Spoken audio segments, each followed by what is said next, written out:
غضب الله الذي يتمثل في الطبيعة لا يقاوم. إعصار ميلتون يجتاح فلوريدا ويخضع أمريكا لأقصى اختبار منذ 100 عام وكأنها يوم القيامة. يا ترى ماذا يحدث في أمريكا الآن؟ هيا بنا نرى الفيديو، ولكن قبل أن نبدأ لا تنسى الصلاة على النبي والإعجاب بالفيديو لنرى كم عدد المسلمين الذين شاهدوا الفيديو. أعلن الرئيس الأمريكي جو بايدن حالة الطوارئ للمرة الثانية بعدما أكد خبراء الأرصاد قدوم هذا الإعصار المدمر. الرياح العاتية والأمطار الغزيرة التي صاحبت ميلتون حولت شمال فلوريدا إلى منطقة منكوبة، تاركة عشرات الآلاف في ظلام دامس، حيث انقطعت الكهرباء عن المنازل والمتاجر. في عالم لا يقف فيه شيء أمام قدرة الله وجبروته، يأتي غضب الله ليثبت أنه لا ملاذ ولا مهرب حين تخرج الأمور عن السيطرة. في اللحظة التي يبدو فيها أن السماء قد أعلنت الحرب على الأرض، اجتاح إعصار ميلتون ولاية فلوريدا الأمريكية وكأنه يد الله في عقاب لا مفر منه.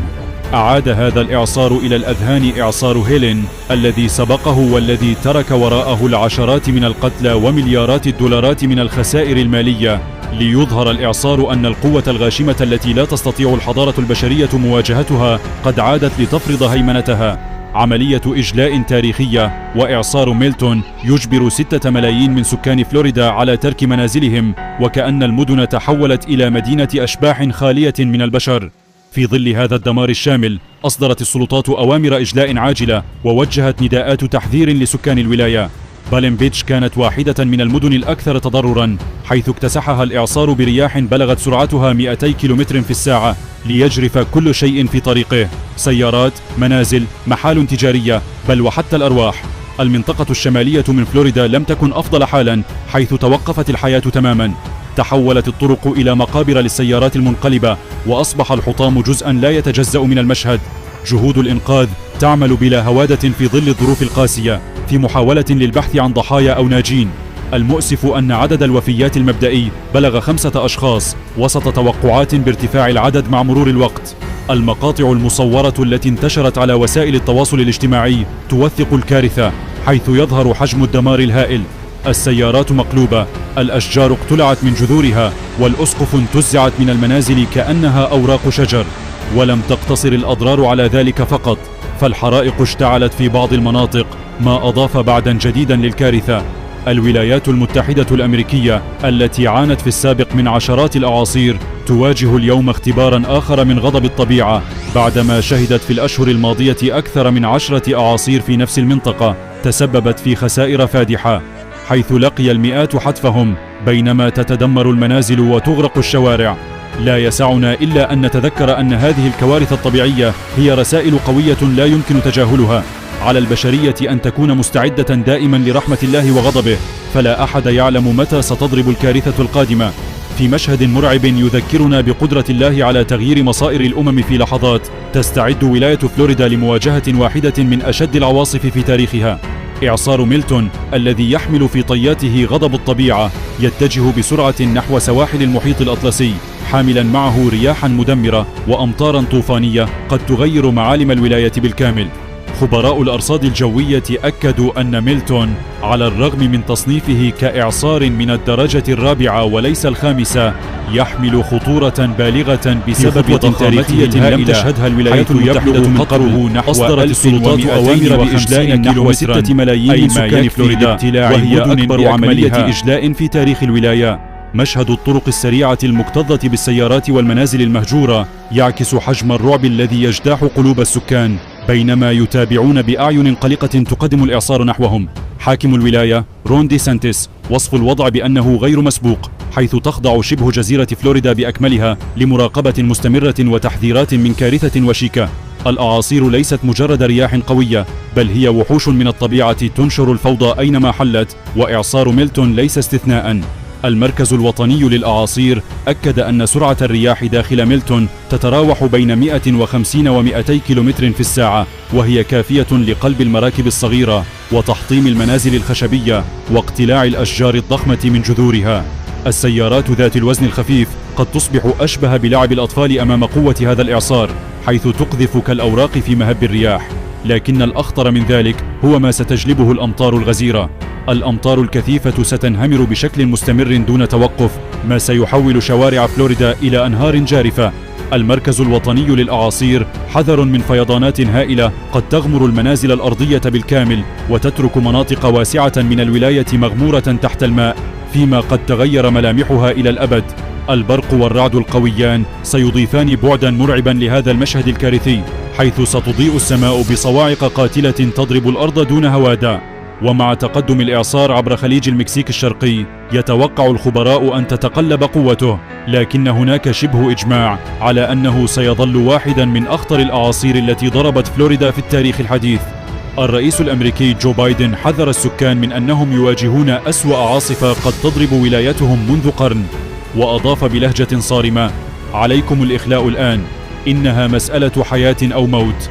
هذا التحذير يأتي في ظل تفاقم الوضع وتزايد التوقعات بأن الإعصار قد يتعاظم في قوته قبل أن يضرب الساحل الغربي الأوسط لفلوريدا.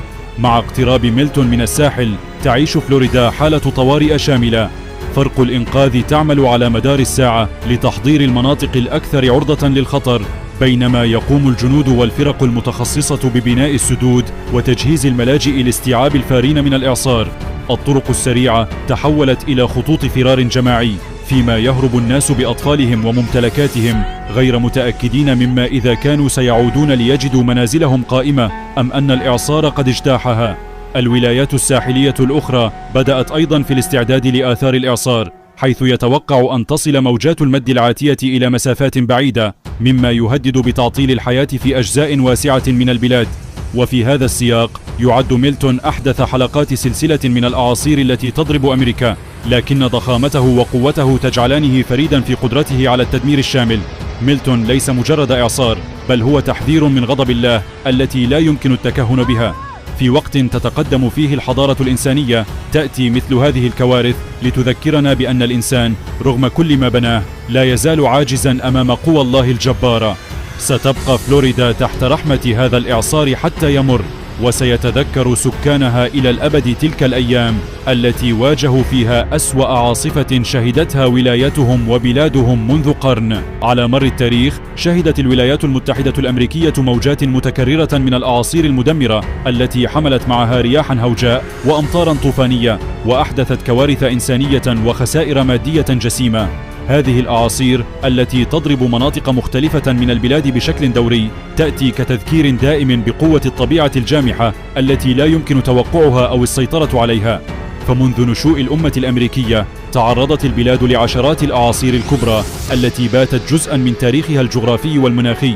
بعض هذه الأعاصير كانت كارثية لدرجة أنها تركت بصماتها عميقة في الذاكرة الجماعية للأمريكيين، حيث غيرت معالم مدن بأكملها وأدت إلى انهيار بنى تحتية شيدتها الأيدي البشرية بعناية فائقة، وكأنها كانت مجرد هياكل ورقية أمام عنف الرياح.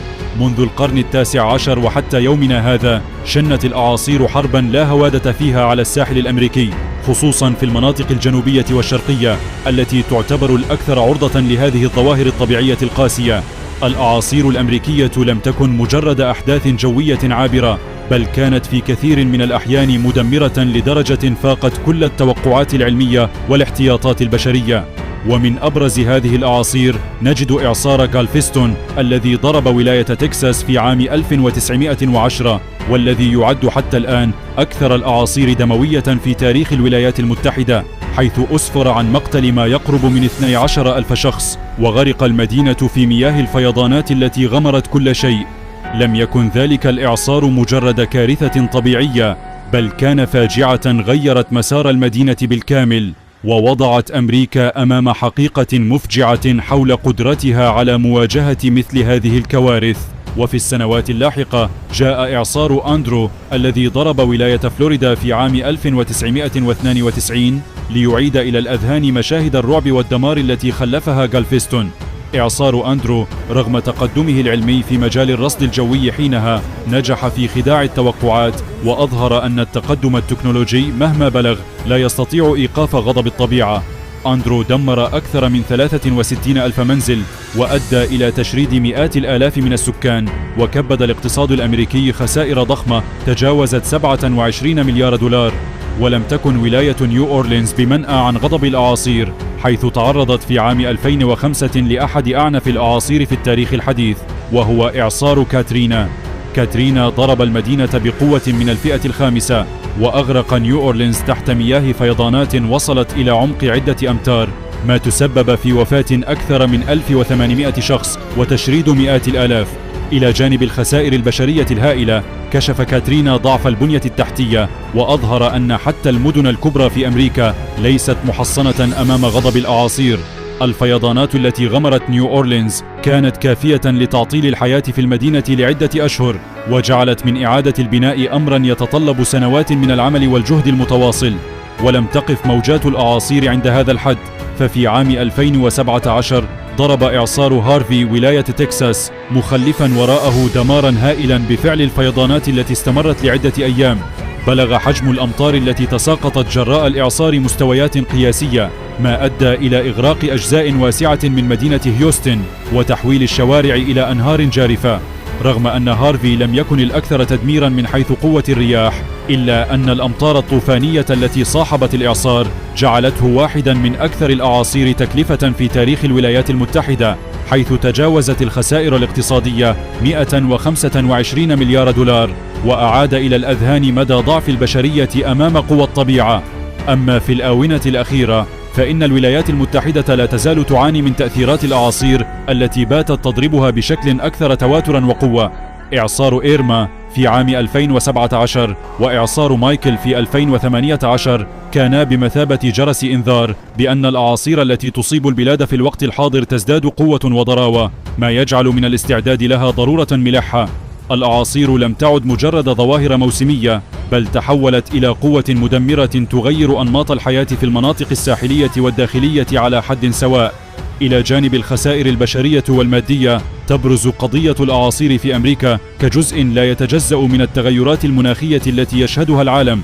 التغيرات في درجات الحرارة ومستويات البحار تجعل من الأعاصير أكثر عنفا وأقل قابلية للتوقع، وهو ما يضع الولايات المتحدة أمام تحديات كبيرة تتطلب تعزيز الجهود لتحسين أنظمة الإنذار المبكر وتعزيز البنية التحتية لتحمل هذه الكوارث. من إعصار ساندي الذي ضرب الساحل الشرقي للولايات المتحدة في عام 2012 مسببا دمارا هائلا في نيوجيرسي ونيويورك، إلى الإعصار دوريان الذي اجتاح جزر البهاما وتأهب للولايات المتحدة في عام 2019، يبقى السؤال الأكبر هو كيف ستواجه أمريكا الأعاصير المستقبلية؟ وما هي الدروس التي استخلصتها من كوارث الماضي؟ هل سيتمكن البشر من ترويض الطبيعة، أم سيظلون تحت رحمة الرياح العاتية والأمواج الهائجة التي تضرب بلا هوادة؟ تاريخ من الدمار والتحدي، الأعاصير التي شكلت وجوه أمريكا. تستمر الأعاصير في رسم معالم الولايات المتحدة الأمريكية على مر العقود، حيث تركت خلفها من الدمار آثار لا تمحى وأثرت في حياة الملايين. هذه الكوارث الطبيعية ليست مجرد أحداث مؤقتة، بل هي تجارب مؤلمة تعيد تشكيل البنية الاجتماعية والاقتصادية والبيئية للبلاد. لنستعرض المزيد من الأعاصير البارزة التي ضربت أمريكا وكيف تعاملت معها الأمة في مواجهة هذا التحدي المستمر. إعصار ساندي، القوة التي غيرت الساحل الشرقي. في أكتوبر 2012 اجتاح إعصار ساندي الساحل الشرقي للولايات المتحدة، مخلفا وراءه دمارا واسع النطاق في ولايات مثل نيوجيرسي ونيويورك. كان ساندي أحد أعنف الأعاصير التي تضرب المنطقة الشرقية، حيث تسببت في فيضانات كارثية وموجات مد عاتية أدت إلى غمر مناطق حضرية مكتظة بالسكان مثل مانهاتن. تجاوزت الخسائر الاقتصادية 70 مليار دولار، مما جعله ثاني أغلى إعصار في تاريخ الولايات المتحدة بعد إعصار كاترينا.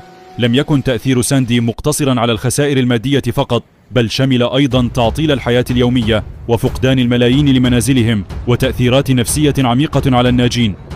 إعصار دوريان، العاصفة التي تحدت التوقعات. في سبتمبر 2019 ظهر إعصار دوريان كواحد من أقوى الأعاصير التي سجلتها الولايات المتحدة، حيث ضرب جزر الباهاما بقوة غير مسبوقة قبل أن يتجه نحو الساحل الشرقي الأمريكي.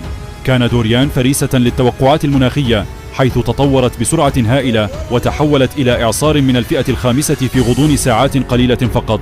تسببت الرياح الشديدة والأمطار الغزيرة في دمار هائل، حيث انقلبت السيارات وتحطمت النوافذ وانهارت العديد من المباني.